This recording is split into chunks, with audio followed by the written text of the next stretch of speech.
Bienvenue frères d'armes. Soyez les bienvenus sur Stratégos, la chaîne où nous explorons l'histoire des grands stratèges et commandants durant les moments les plus critiques de la guerre. Aujourd'hui, nous découvrirons la vie de Helmut Weidling, le dernier commandant de la défense de Berlin en 1945, l'homme qui tenta de retarder l'inévitable et de diriger la résistance durant les derniers jours du Troisième Reich. Avant de plonger dans son histoire, laissez un like, commentez, partagez cette vidéo et abonnez-vous à Stratégos pour continuer à explorer les esprits qui ont marqué le destin de la guerre. Même dans la défaite, un leader est défini par sa dernière bataille. Commençons. Première partie, enfance et formation militaire. Notre histoire commence à Halberstadt, ville ancrée au cœur de l'Allemagne. Nous sommes le 2 novembre 1891 et le monde accueille Helmut Weidling. L'Empire allemand, sous le Kaiser Guillaume II, est à son apogée, une nation fière de sa puissance militaire et de son unification récente. La famille Weidling, comme tant d'autres, vit immergée dans cet environnement de ferveur patriotique et de discipline prussienne. Nous ne connaissons pas beaucoup de détails sur ses parents ou ses frères et sœurs, s'il en a eu, mais nous savons que le contexte dans lequel Helmut a grandi a été déterminant.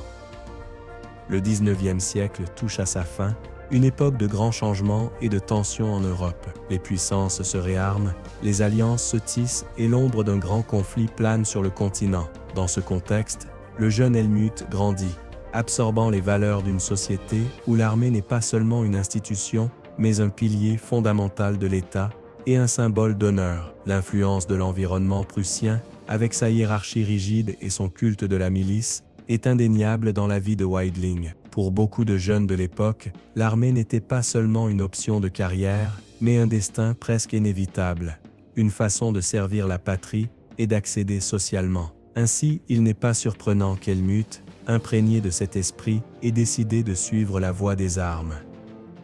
Nous n'avons pas de date précise de son entrée dans l'institution militaire, mais nous pouvons l'imaginer comme un jeune cadet, se soumettant à la discipline rigoureuse de la formation militaire. Marche interminable, exercices exténuants, études des tactiques et des stratégies. La vie dans l'académie militaire prussienne était dure, forgeant le caractère et la résistance des futurs officiers. Helmut, comme tant d'autres, apprend à obéir sans questionner, à prioriser le devoir par-dessus tout, et à considérer le combat comme l'expression maximale du courage. Les années passent, et le jeune Weidling devient un officier de l'armée allemande. Il gravit les échelons, acquérant expérience et connaissances. Mais sa véritable épreuve de feu est pour bientôt. L'été 1914, le monde se précipite dans l'abîme. L'assassinat de l'archiduc François Ferdinand à Sarajevo déclenche une série d'événements qui conduisent les grandes puissances à la guerre. L'Allemagne, alliée de l'Autriche-Hongrie, déclare la guerre à la Russie et à la France, et le plan Schlieffen est mis en marche. La Première Guerre mondiale, la Grande Guerre, a commencé. Helmut Weidling, en tant qu'officier de l'armée allemande, est mobilisé. Nous ne savons pas exactement dans quelle bataille il a participé, ni quelle fonction il a occupée durant les premières années du conflit. Mais nous pouvons être sûrs qu'il a vécu en propre chair l'horreur de la guerre de tranchées, la brutalité des combats au corps à corps, la menace constante de l'artillerie et des gaz toxiques.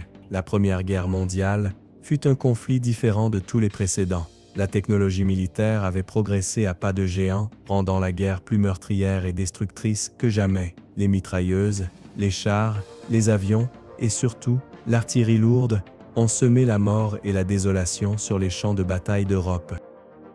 Weidling, comme tant d'autres soldats, se confronte à la dure réalité de la guerre moderne. Il voit mourir ses camarades, souffre de blessures, expérimente la peur et l'incertitude. Mais il apprend aussi. Il apprend le leadership, la stratégie, l'importance de la logistique et de l'approvisionnement. Il apprend à survivre dans un environnement hostile, à prendre des décisions rapides sous pression et à maintenir le moral de ses hommes. Nous n'avons pas connaissance de décorations spécifiques qu'il aurait reçues durant cette période, mais il est probable que ses performances aient été reconnues. Les promotions en temps de guerre sont souvent rapides, et Weidling a sans doute dû faire preuve de valeur et de capacité de commandement pour rester au front. La guerre continue, année après année, laissant un sillage de mort et de destruction. Des millions d'hommes meurent sur les champs de bataille, les économies vacillent et les sociétés saignent. L'Allemagne, malgré sa puissance militaire, commence à sentir le poids de l'épuisement. Finalement, en novembre 1918, l'armistice met fin à la guerre. L'Allemagne, vaincue et épuisée, se confronte à une dure réalité. Le Kaiser abdique, l'Empire s'effondre et la République de Weimar est proclamée. Le traité de Versailles, signé en juin 1919, impose de dures conditions à l'Allemagne: perte de territoire, démilitarisation, paiement d'indemnités. Pour Helmut Weidling, la fin de la guerre et la défaite allemande représentent un dur coup. Officier de carrière, il a dédié sa vie au service d'un empire qui n'existe plus. L'armée allemande, fierté de la nation, est réduite drastiquement par le traité de Versailles. De nombreux officiers sont démobilisés et l'incertitude plane sur l'avenir. L'impact de la défaite et les conditions humiliantes imposées par les vainqueurs marquent profondément la société allemande. Le ressentiment et la frustration grandissent, alimentant le nationalisme et le désir de revanche. Weidling, comme beaucoup d'autres militaires, se sent trahi et humilié. L'expérience de la guerre et de la défaite ont laissé une empreinte indélébile sur son caractère, modelant sa vision du monde et son futur rôle dans l'histoire. L'après-guerre est une période de transition, d'incertitude et de réajustement. Weidling, malgré tout, décide de rester dans l'armée, désormais réduite à une petite force défensive connue sous le nom de Reichswehr. Sa carrière continue, dans un contexte très différent de celui qu'il avait connu avant la guerre. Mais les années de conflit et l'amère expérience de la défaite ont forgé en lui une détermination de fer et une loyauté inébranlable envers son pays, un pays qui, bien qu'humilié et blessé, bat encore dans son cœur. Deuxième partie, carrière dans l'entre-deux-guerres. L'Allemagne d'après-guerre est un pays en ruine, humilié et plongé dans une profonde crise. Le traité de Versailles a imposé de dures restrictions à l'armée allemande, désormais connue sous le nom de Reichswehr. Le nombre d'effectifs est limité à 100 000 hommes. La possession d'artillerie lourde, de chars et d'aviation militaire est interdite. L'autrora puissante machine de guerre allemande est réduite à une force défensive, à peine capable de maintenir l'ordre intérieur. Pour Helmut Weidling, comme pour beaucoup d'officiers de carrière, cette situation est difficile à accepter. Il a dédié sa vie à l'armée, il a combattu pour son pays, et il voit maintenant sa profession reléguée au second plan. Cependant, malgré la frustration et l'incertitude, Weidling décide de rester dans les rangs de la Reichswehr. Son sens du devoir, sa loyauté à la patrie et son expérience militaire font de lui un atout précieux, même dans des circonstances aussi limitées. L'adaptation à la nouvelle réalité n'est pas facile. La Reichswehr est contrainte de se réorganiser complètement, de s'adapter aux restrictions imposées par le traité de Versailles. La formation des officiers et sous-officiers est priorisée. On cherche à maintenir vive la flamme de la tradition militaire allemande et on encourage l'étude des tactiques et stratégies qui permettront à l'avenir de récupérer la puissance perdue. Weidling, en tant qu'officier expérimenté, participe activement à ce processus de réorganisation. Il apporte ses connaissances, son expérience sur le champ de bataille et sa capacité de leadership. Il s'adapte aux nouvelles circonstances, apprend à travailler avec les ressources limitées dont il dispose et s'efforce de maintenir le moral de ses subordonnés. Durant ces années de la République de Weimar, Weidling continue d'ascendre dans la hiérarchie militaire. Nous ne disposons pas de détails précis sur tous ses postes et responsabilités, mais nous savons que sa carrière progresse de manière constante. Il participe probablement à des exercices et des manœuvres, se consacre à la formation de nouveaux officiers et se tient au courant des avancées de la science militaire. Malgré les limitations imposées par le traité de Versailles, la Reichswehr s'efforce de se moderniser. De nouvelles tactiques sont étudiées, on expérimente de nouvelles armes de manière clandestine, dans bien des cas, et on cherche à maintenir les officiers au courant des derniers développements militaires. Weidling, en tant que membre de cette élite militaire, participe à ce processus de modernisation, adaptant ses connaissances aux nouvelles réalités. Entre-temps, le contexte politique en Allemagne est en train de changer radicalement. La République de Weimar, née de la défaite et de l'humiliation, est confrontée à de graves problèmes économiques, sociaux et politiques. L'hyperinflation, le chômage, l'instabilité politique et la montée des extrémismes marquent cette époque convulsive. Dans ce contexte de crise, émerge une figure qui changera le destin de l'Allemagne et du monde. Adolf Hitler.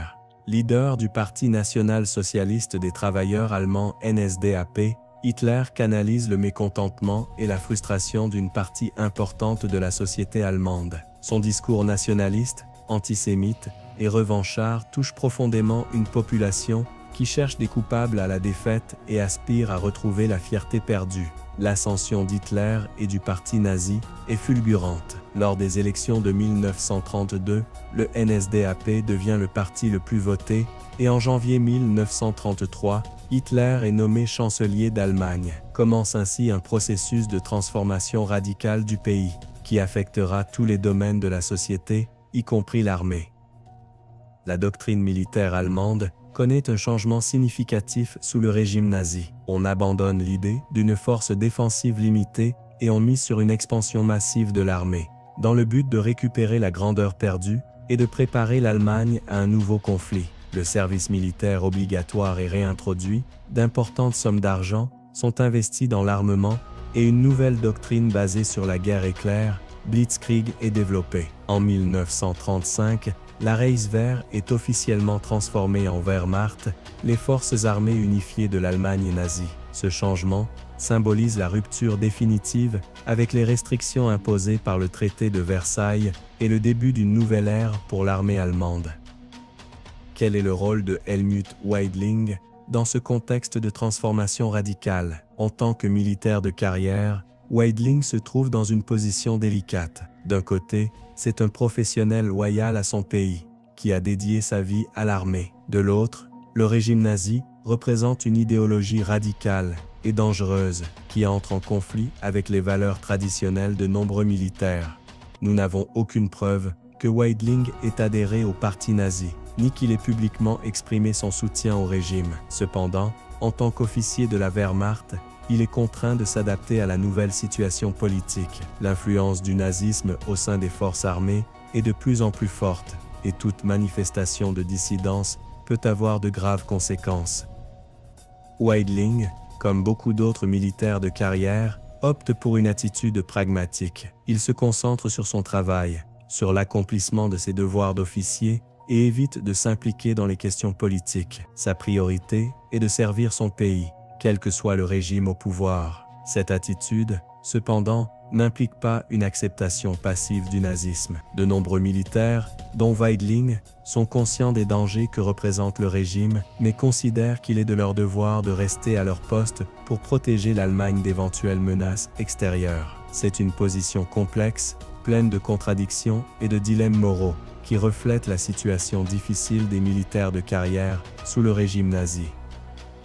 L'influence croissante du nazisme au sein de la Wehrmacht se manifeste dans la politisation de la formation militaire, dans l'introduction de l'idéologie nazie, dans les programmes d'études et dans la promotion d'officiers proches du régime. Weidling, en tant qu'officier supérieur, est exposé à cette influence, mais sa formation prussienne et son expérience de la Première Guerre mondiale lui servent de contrepoids. L'adaptation des militaires de carrière à la situation politique est un processus graduel et complexe. Certains adhèrent avec enthousiasme au nazisme, d'autres le tolèrent avec résignation, et certains le rejettent en silence. Weidling se situe dans une position intermédiaire, s'acquittant de son devoir de militaire, mais gardant une certaine distance avec l'idéologie nazie.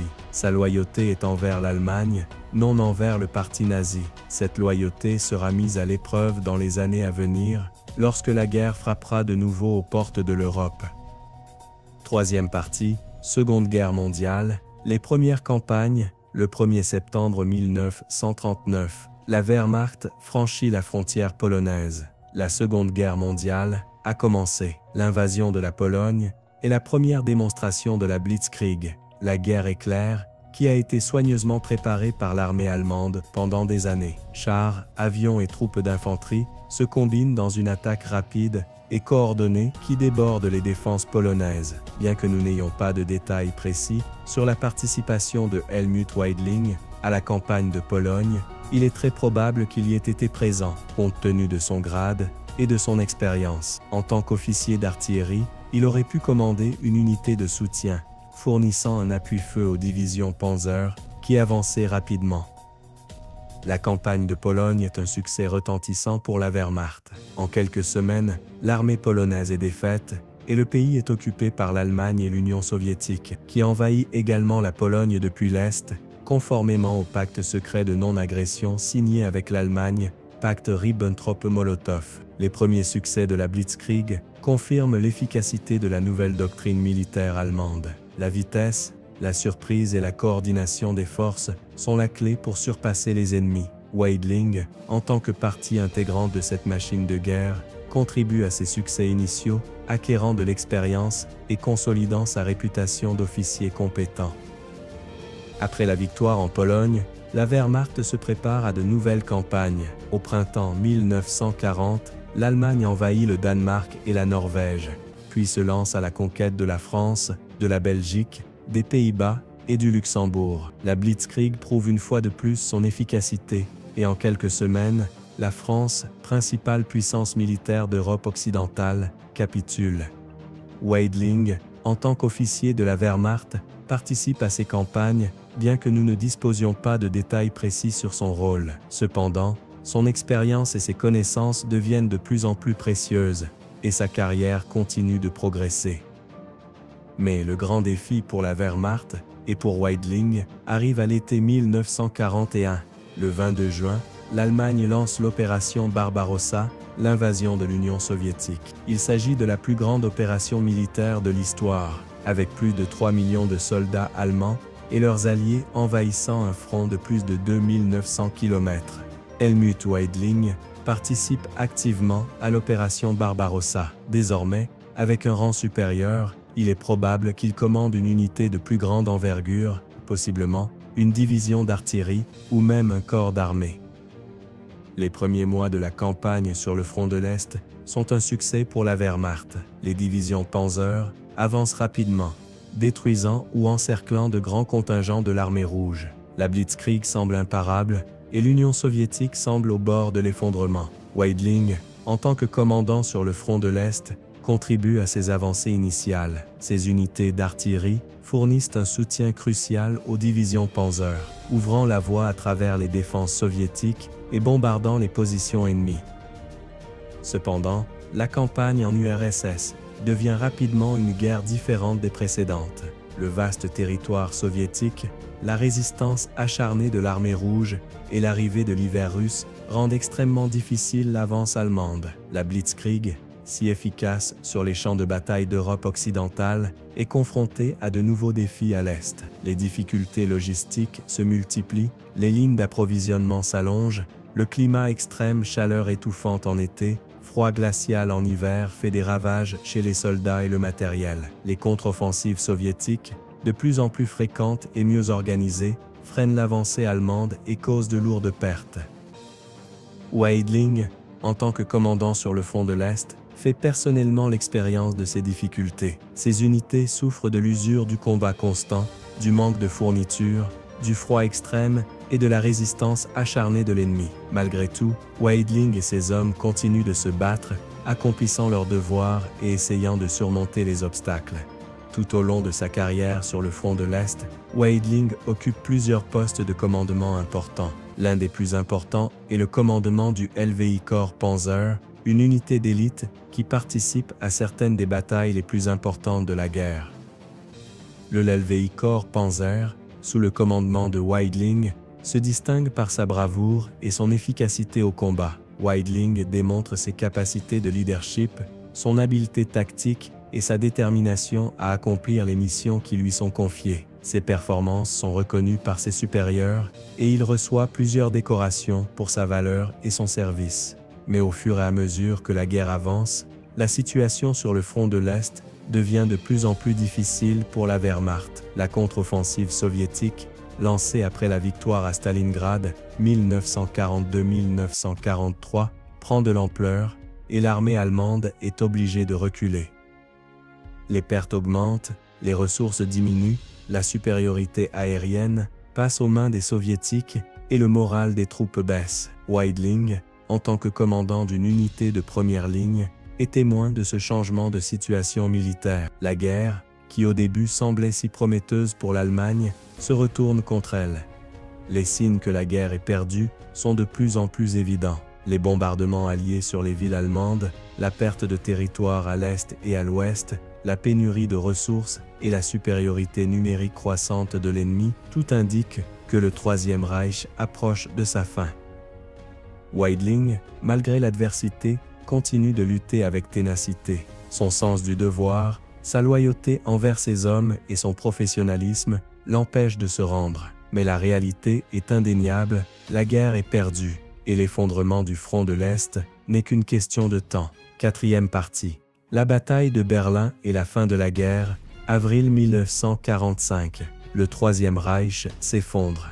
Les armées alliées avancent par l'ouest, tandis que l'armée rouge, implacable, se rapproche de Berlin par l'est. La capitale allemande, autrefois fierté du régime nazi, se prépare à l'assaut final.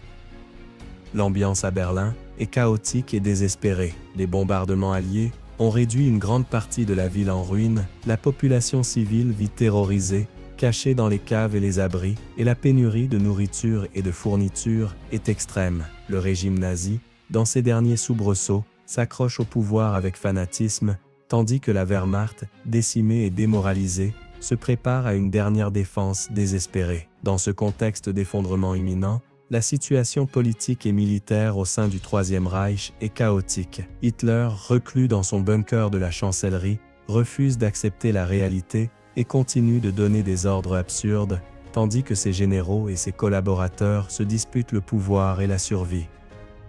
La défense de Berlin est un puzzle d'unités disparates, mal équipées et au moral au plus bas. Des restes de divisions de la Wehrmacht, des unités des Waffen-SS, des milices de la Volkssturm formées de vieillards et de jeunes, et des volontaires étrangers, se préparent à affronter la puissante armée rouge. Au milieu de ce chaos, un changement inattendu survient au commandement de la défense de Berlin. Le 23 avril, Hitler, furieux de ce qu'il considère comme une trahison de certains de ses généraux, destitue le commandant de la défense et nomme à sa place Helmut Weidling, qui jusqu'alors commandait le Lelveikor Panzer aux abords de la ville.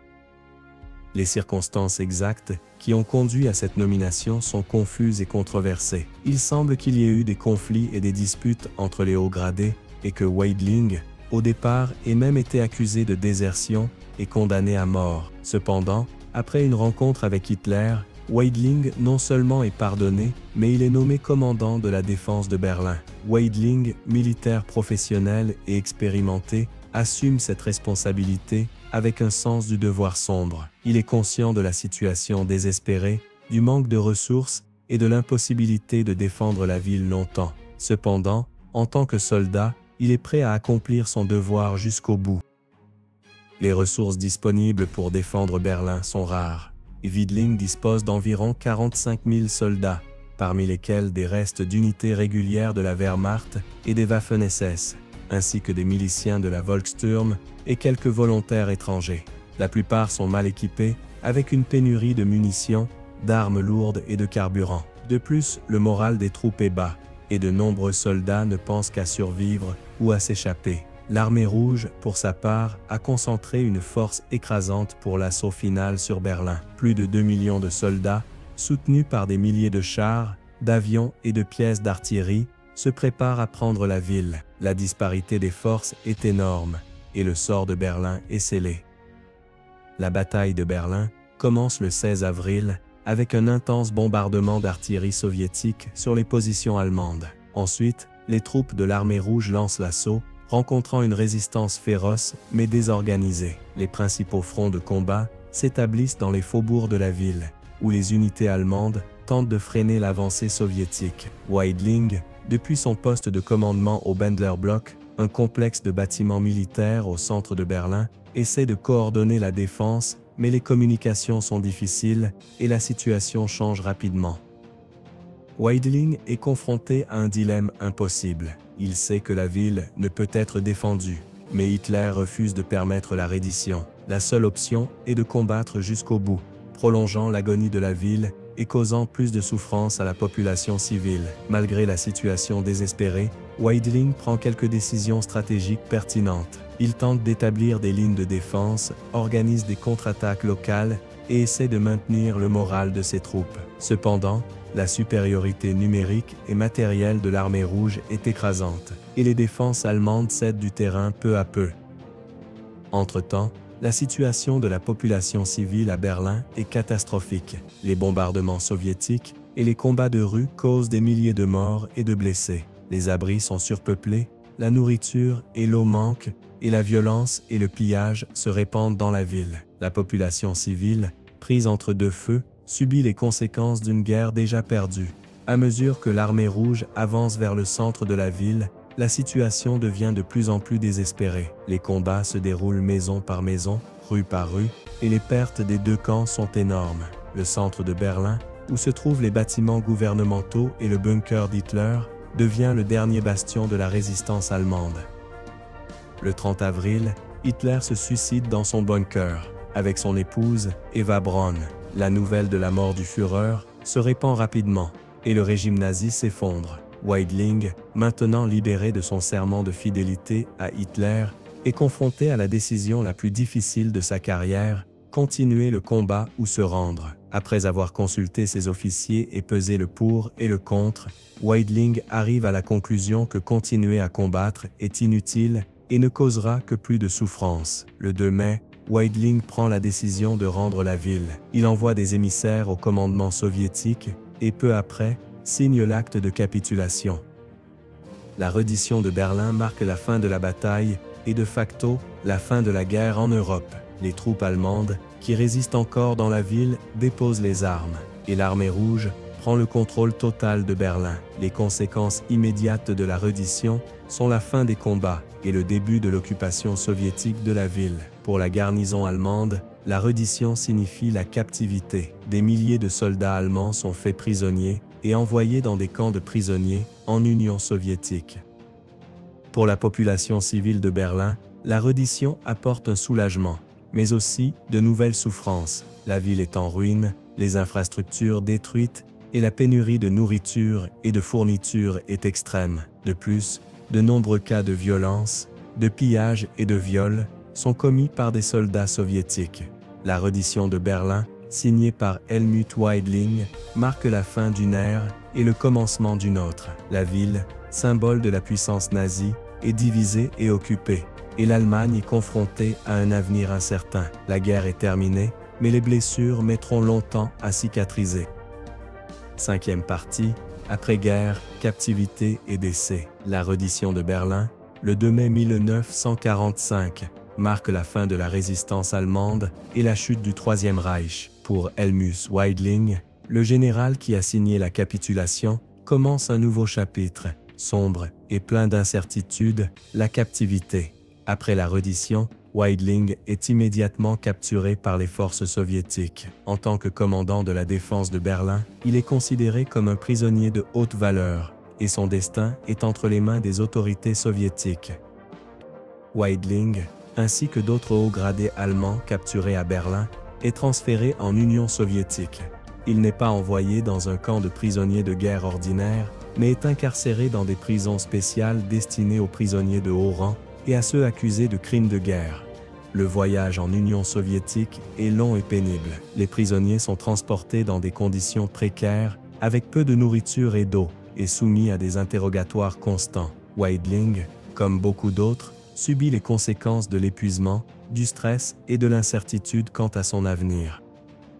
Une fois en URSS, Weidling est incarcéré dans diverses prisons, parmi lesquelles la célèbre Loubianka, siège du NKVD, le commissariat du peuple aux affaires intérieures, la police secrète soviétique à Moscou et la prison de Butyrka, également à Moscou. Durant cette période, il est soumis à de nombreux interrogatoires, au cours desquels on l'interroge sur son rôle dans la guerre, ses actions sur le front de l'Est et sa participation à la défense de Berlin. Les autorités soviétiques sont particulièrement intéressées par l'obtention d'informations sur les opérations militaires allemandes, la structure de commandement de la Wehrmacht et tout crime de guerre éventuellement commis par Weidling ou ses subordonnés. Les interrogatoires sont intenses et prolongés et des méthodes de pression psychologique sont utilisées pour obtenir des aveux. Finalement, Weidling est formellement accusé de crimes de guerre. Les accusations reposent principalement sur son rôle de commandant sur le front de l'Est et sur sa responsabilité pour les actions des unités sous son commandement. Il est accusé d'avoir participé à des atrocités contre la population civile et les prisonniers de guerre soviétiques, ainsi que d'avoir ordonné la destruction de villes et de villages. Le procès de Weidling a lieu devant un tribunal militaire soviétique. Il ne s'agit pas d'un procès public, avec des garanties procédurales et le droit à la défense, mais d'une procédure sommaire, où la présomption d'innocence est absente. Les tribunaux militaires soviétiques, à l'époque de Staline, sont des instruments du pouvoir étatique, et leurs verdicts sont généralement prédéterminés. Weidling nie les accusations de crimes de guerre, arguant qu'il a toujours agi conformément aux lois de la guerre et qu'il n'a jamais ordonné ni toléré d'atrocités contre les civils ou les prisonniers. Cependant, ces arguments sont vains. Le tribunal le déclare coupable et le condamne à 25 ans de prison. La condamnation à 25 ans est une peine sévère, mais pas inhabituelle à l'époque. De nombreux officiers allemands de haut rang sont condamnés à de longues peines de prison pour crimes de guerre, réels ou supposés. Pour Weidling, âgé de 53 ans au moment de la condamnation, la sentence signifie probablement de passer le reste de sa vie en prison. Les conditions de vie dans les prisons soviétiques sont dures et extrêmes. Les prisonniers souffrent de surpopulation, de malnutrition, d'un manque d'hygiène et de soins médicaux déficients. Le travail forcé est habituel et les châtiments pour infractions disciplinaires sont sévères. Le climat extrême, notamment dans les prisons situées en Sibérie ou dans le nord de la Russie, aggrave encore les conditions de vie. Weidling, en tant que prisonnier de haut rang, n'est pas soumis à des travaux forcés, mais il subit les mêmes privations et les mêmes souffrances que les autres détenus. Sa santé, déjà détériorée par les années de guerre et le stress de la captivité, empire progressivement. Tout au long de ces années de prison, Weidling écrit des lettres et des mémoires, dans lesquels il tente d'expliquer son rôle dans la guerre et de se défendre contre les accusations. Cependant, ces écrits ne verront le jour que longtemps après sa mort. Durant son incarcération, Weidling souffre de diverses maladies, notamment de problèmes cardiaques et de tuberculose. Le manque de soins médicaux adéquats et les dures conditions de vie accélèrent la détérioration de sa santé. À l'automne de 1955, la santé de Weidling se détériore gravement. Le 17 novembre 1955, Helmut Weidling décède dans la prison de Vladimir, ville située à environ 200 km à l'est de Moscou. La cause officielle du décès est sclérose cardiaque et artérielle. Il a 64 ans et a passé plus de 10 ans en captivité. Les circonstances exactes de la mort de Weidling ne sont pas claires. Il n'y a aucune information sur le fait qu'il ait reçu des soins médicaux durant ces derniers jours, ni si sa mort fut subite ou la conséquence d'une longue maladie. Les restes de Weidling sont enterrés dans une tombe anonyme au cimetière de la prison de Vladimir. Il n'y a ni cérémonie, ni hommage, ni reconnaissance officielle de son décès. Sa famille, en Allemagne, ne reçoit des informations précises sur son sort que plusieurs années plus tard. La mort d'Helmut Weidling, dans une prison soviétique, marque la triste fin d'un militaire de carrière qui servit son pays durant 2 guerres mondiales et qui, dans les derniers jours du Troisième Reich, eut l'amère tâche de rendre la ville de Berlin. Sa figure, comme celle de tant d'autres militaires allemands, reste marquée par l'ombre du nazisme et de la défaite, et son héritage demeure sujet à débat et à controverse. Merci beaucoup d'être arrivé jusqu'ici. Ne partez pas sans laisser un bon like, abonnez-vous si ce n'est pas déjà fait, et partagez la vidéo pour atteindre plus de monde et que ce projet puisse continuer à grandir. À bientôt frères d'armes.